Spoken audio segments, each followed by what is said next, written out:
Kepala Dinas Pariwisata Kota Palembang Isnaini Madani menerangkan, jelang pergantian tahun 2020, pihak pemerintah Kota Palembang tidak akan menyelenggarakan kegiatan perayaan dalam jenis apapun.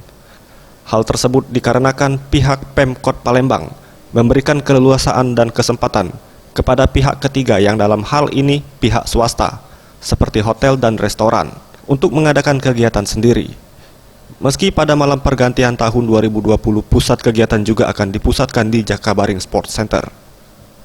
Diharapkan dengan diberikannya keleluasaan kepada pihak ketiga untuk menyelenggarakan kegiatan di malam pergantian tahun, dapat memberikan motivasi agar pada malam pergantian tahun di tahun berikutnya, pihak ketiga dapat bergabung dan menyelenggarakan kegiatan secara bersama-sama dan terkoordinasi, sehingga menjadi salah satu daya tarik pariwisata di Kota Palembang.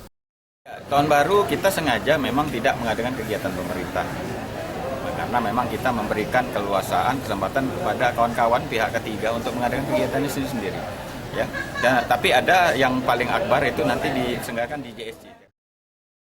Tim Liputan Sriwijaya TV.